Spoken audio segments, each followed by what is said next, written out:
මේසේජ් එකක් දැම්මහම රිප්ලයි කරන්න පැය ගාණක් යනවා. සමහර වෙලාවට කෝල් එකක්වත් නැහැ. වෙලාවකට ඔයා එක්ක ගොඩක් හොඳින් කතා කරනවා. තවත් වෙලාවකට ඔයා ඉන්නවද නැද්ද කියලාවත් ගාණක් නැහැ. සමහර දවස්වලට ඔයාට ගොඩාක් ආදරය දෙනවා. ඒත් සමහර දවස්වලට නන්නාඳුනන මිනිස්සෙක් වගේ සයිලන්ට් වෙලා ජීවත් වෙනවා. සමහර වෙලාවට ඔයා ගැන ගොඩාක් හොඳට හොයලා බලනවා. ඒත් සමහර වෙලාවට ඔයා මොනව කරත් එයාට ගාණක් නැහැ. ඔයාගේ ජීවිතෙත් මේ වගේ කෙනෙක් ඉඳලා තියනවාද? ඔයා එයා වෙනුවෙන් පැය ගණන් ෆෝන් එක අතේ තියාගෙන බලාගෙන ඉඳලා ඇති. නිදි මරාගෙන මැසේජ් එකක් එනකන් අඬ කල්පනා කරපු දවස් ඕන තරම් ඇති. ඇයි එයා මේ විදිහට හැසිරෙන්නේ කියන දේ ඔයා ඔයාටම වදයක් වෙන තරමටම කල්පනා කරලා ඇති. මේ වගේ පුද්ගලයෙක්ට ඕන කරන්නේ ස්ථිර සම්බන්ධතාවයක් නෙවෙයි. එයාට ඕන වෙන්නේ ඔයාගේ ඇටෙන්ෂන් එක, ඔයාගේ ආකර්ෂණය. සමහර විට එයා ඔයාව බෑකප් ඔප්ෂන් එකක් විදිහට තියාගන්නේ.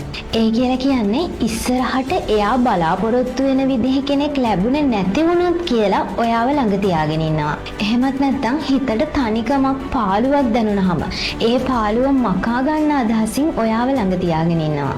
මේ වගේ කෙනෙක් කීයටවත් ඔයාට එයාව දාලා යන්න ඉඩ දෙන්නේ නැහැ. ඔයා එයාගෙන් ඈත් වෙන්න හදන හැම වෙලාවකම පුංචි මැසේජ් එකක් දාලා කෝල් එකක් දීලා එයාට ඔයාව උවමනයි කියන එක ඔයාට අඟවනවා.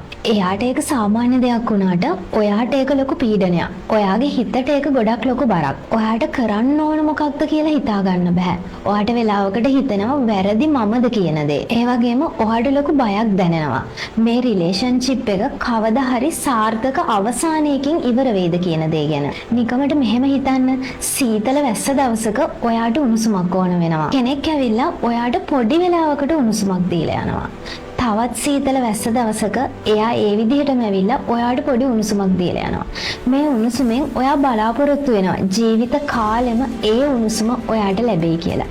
ඒත් එහෙම වෙන්නේ නැහැ. එයා කවදාවත් ඔයාට සම්පූර්ණ උණුසුමක් ලබා දෙන්නේ නැහැ. මේ තත්වයට සයිකොලොජි වලදී කියනවා බ්‍රෙඩ් ක්‍රම්බින් කියලා. මේ වගේ පුද්ගලයෙක් කවදාවත් අනිත් කෙනාට සම්පූර්ණයෙන්ම ආදරය දෙන්නේ නැහැ.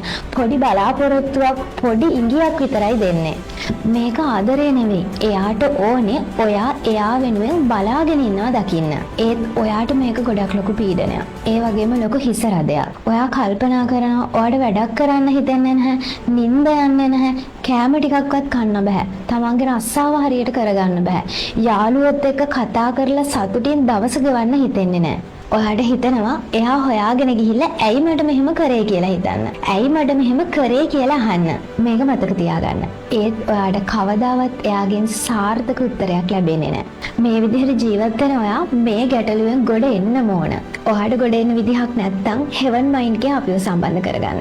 මම මනෝපදේශිකා සඳරේන් දර්ශිකා.